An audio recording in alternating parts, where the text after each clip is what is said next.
Hi friends, I want to go over 7 ways to increase progesterone levels today. Progesterone is the hormone that I refer to as natural Xanax.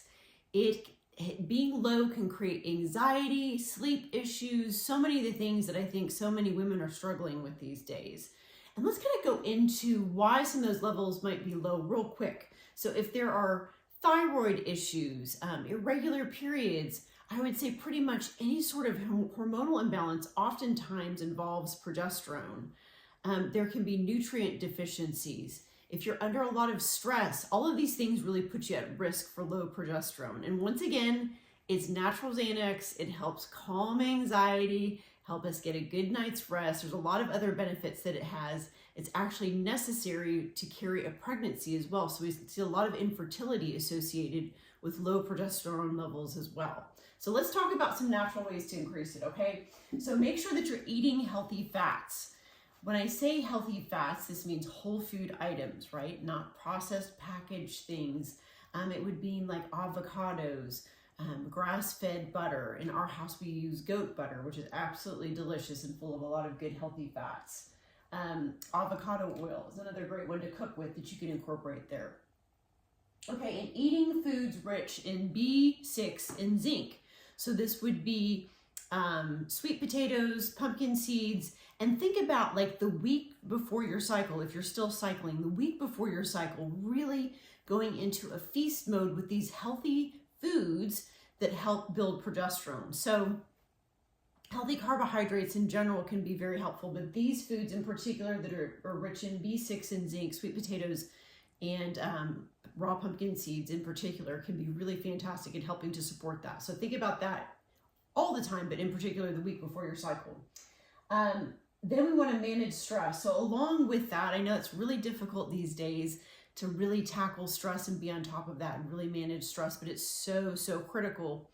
But I also wanted to include in the dietary piece is really limiting caffeine, because caffeine can significantly contribute to stress levels, but that can also be a dietary consideration as well. Just making sure that you're not consuming a ton of caffeine on the regular and really limiting that maybe to green tea is a really great source of getting some caffeine, but without having a lot of the harmful side effects.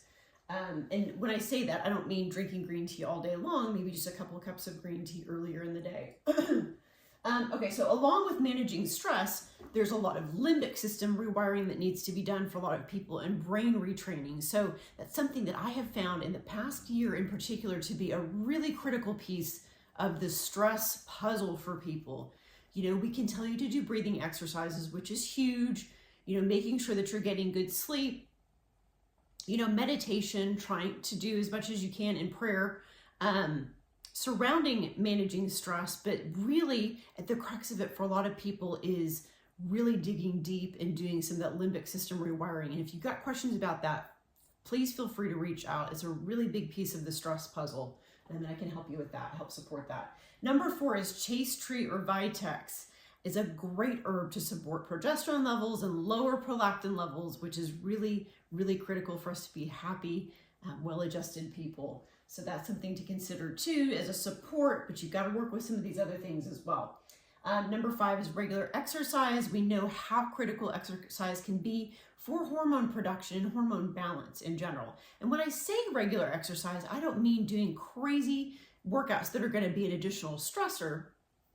There's a number of different ways to work out with your body. And so sometimes you can even do lab work to assess, hey, what kind of workout is really going to be the best for me in my particular situation?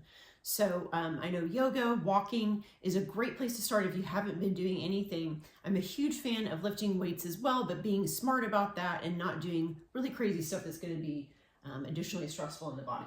Number 6 is balancing blood sugar. So, you know, keeping your blood sugar balance can have a really profound impact on hormones in general. It can have a cascading effect on what's going on with progesterone as well. So just making sure that you're really limiting sugar intake and making sure that the sugars that you are eating are from whole food items, such as your fruits and vegetables. And then number 7 is seed cycling. I know a lot of people have had success with this as well.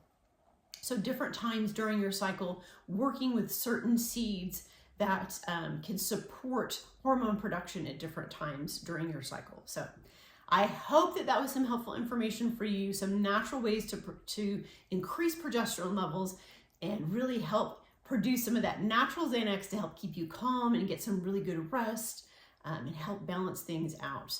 You know, we see a lot of estrogen dominance these days, and that can really cause a lot of problems for a lot of people. There's a lot of things we're exposed to environmentally that are helping to lower progesterone and raise the wrong kinds of estrogen. So there's a lot that we can do to combat that.